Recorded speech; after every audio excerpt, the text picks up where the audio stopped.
조갑제TV 시청자 여러분 안녕하십니까. 2022년 1월 20일 오후 1시입니다. 오늘 한국 시간으로 아침에 조 바이든 대통령이 취임 1주년 기자회견을 한 2시간 했습니다. 이 기자회견을 하면서 바이든이 큰 실언을 했습니다. 뭐라고 했느냐 하면은 아마도 푸틴이 우크라이나를 침공할 것 같다 라는 이야기를 했어요. 그러면서 그 침공의 규모가 대규모냐 아니면 소규모냐에 따라서 대응이 달라질 것이다 하는 취지의 이야기를 했습니다. 즉 키예프까지 점령해 가지고 우크라이나 전체를 통째로 먹어버리는 것 아니고 부분적인 침공이면은 제재가 거기에 비례해서 좀 약해질 수도 있다는 뉘앙스였습니다. 이게 지금 말이 됩니까? 이 이야기가 나오자마자 우크라이나 사람들이 비명을 지르고 있습니다. 사실상 푸틴에게 침공하라는 초대장을 준 것 아니냐, 기정사실로 해버린 것 아니냐. 그리고 대규모 침공은 안 되고 소규모 침공은 괜찮다는 이야기가 이게 말이 되느냐. 영어로는 대규모 침공은 invasion, 소규모 침공은 incursion인데 incursion은 괜찮고 invasion은 안 된다는 이야기냐. 그럼 그 차이가 뭐냐.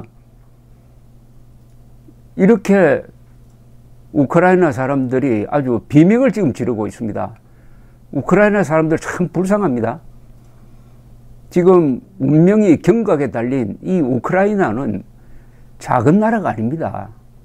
유럽에서 면적으로는 가장 큰 나라입니다. 프랑스보다 커요.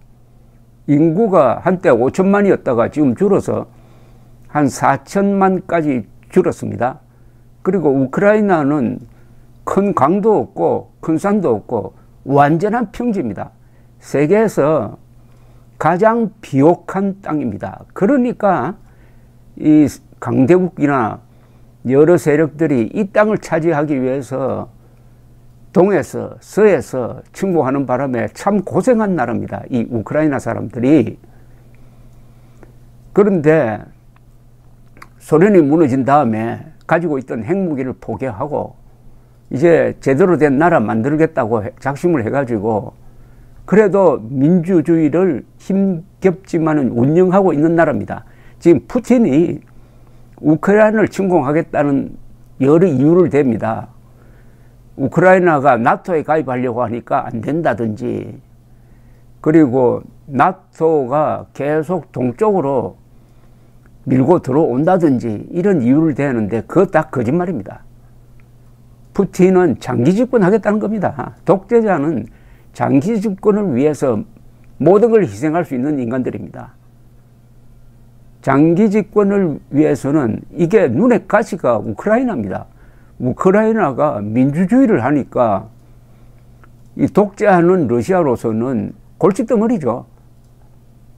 독재하는 김정은에게 대한민국의 민주주의가 눈에 가시인 것하고 똑같습니다. 민주주의를 말살하겠다는 겁니다. 그런데 지금 약 12만 7천 명의 병력을 집결시켜 놓고 있습니다. 그리고 겨울에 작전을 해야 합니다. 겨울이 얼어붙으니까 탱크가 기동하기가 좋습니다. 그러나 봄이 오면은 진창이 되니까 기갑사단이 제대로 기동할 수가 없습니다. 이제 시각만 보고 있습니다. 그래서 지금 마지막 수단으로서 외교적 노력을 하기 위해서 블링컨 미 국무장관이 지금 키예프에 가 있고 키예프를 들려가지고 제네바로 가서 러시아 외무장관과 마지막 담판을 지금 남겨놓고 있는 이 시점에 바이든이 완전히 이게 뭐 패배주의인지 운명론자인지 푸틴의 침공은 예상이 된다, 침공할 것 같다, 이런 이야기를 왜 합니까? 그러면은 블링컨이 협상을 할 때 지렛대가 생깁니까? 지금 푸틴은 아마 용기 백배 했을 것입니다. 이 바이든은 이 메시지를 보고 우리가 침공해도 미국이 형식적인 제재만 하겠지. 그리고 나토 국가들도 다 생각이 다르다. 우리가 크림 반도를 먹었을 때 뭐 제재하는 척 하더니 그냥 넘어갔지 않느냐. 이렇게 생각할 겁니다. 아주 회심의 미소를 짓고 있을 겁니다.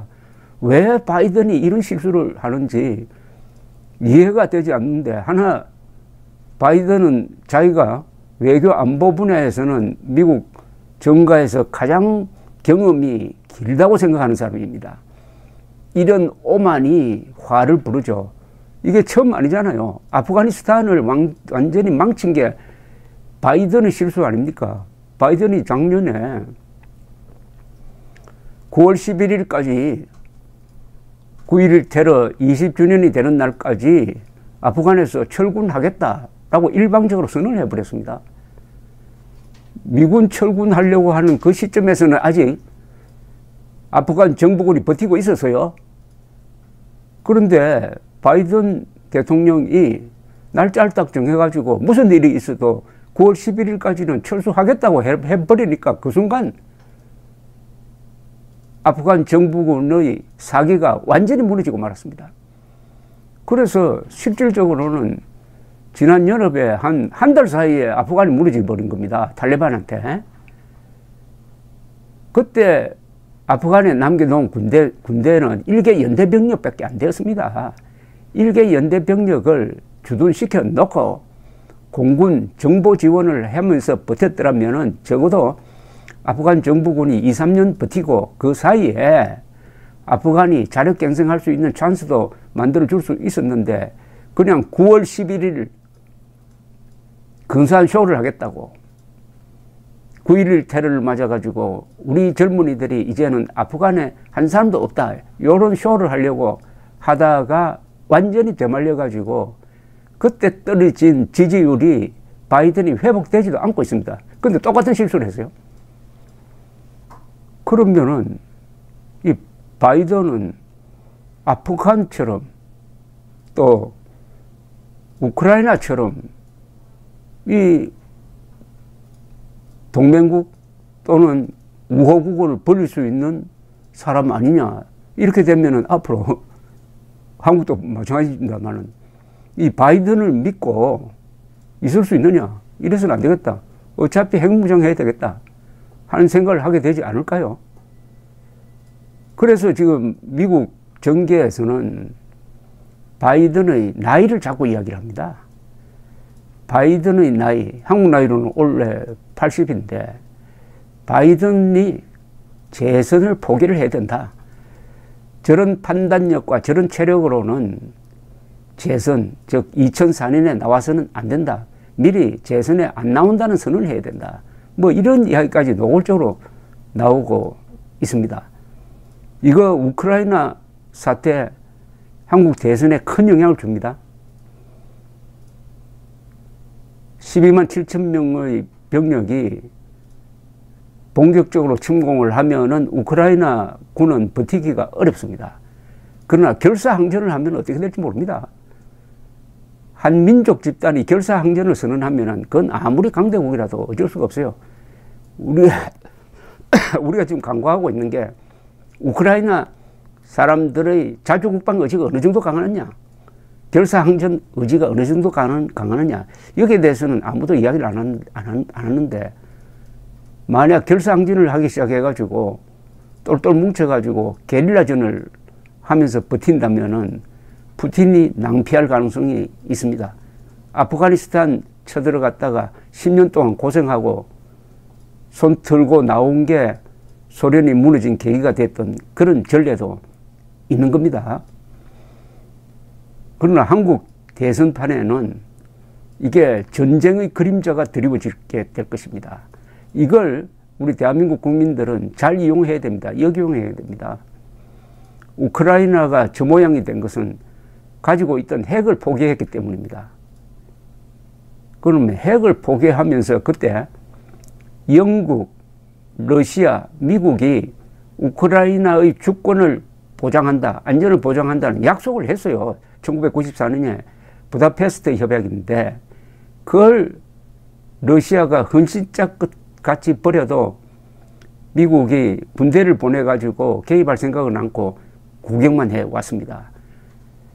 그래서 불안한 우크라이나가 나토에 가입할 움직임을 보이니까 푸틴이 선제 공격을 해온 겁니다, 지금.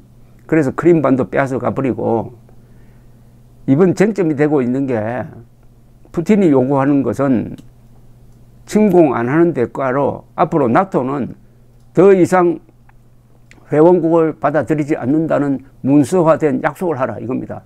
그건 나토가 절대로 받아들일 수가 없죠. 나토의 존재 이유를 없애는 건데 그건 받아들일 수가 없습니다. 그런데 그렇게 하는 이유는 우크라이나의 민주주의가 이렇게 발전하는 것은 두고 보지 못하겠다는 거죠. 결국 독재자는 가장 이기주의자들입니다.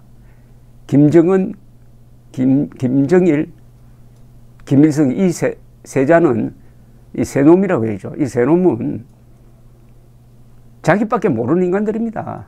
푸틴도 마찬가지입니다. 시진핑도 마찬가지예요.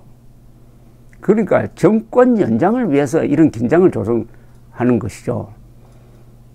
그런데 한국 이재명 세력이 우크라이나를 보라, 괜히 러시아를 자극했다가 전쟁을 벌이지 않았느냐. 윤석열을 보라, 괜히 김정은 자극했다가 우리 우크라이나 꼴 되면 어떻게 되느냐. 이렇게 나올 가능성이 많아요.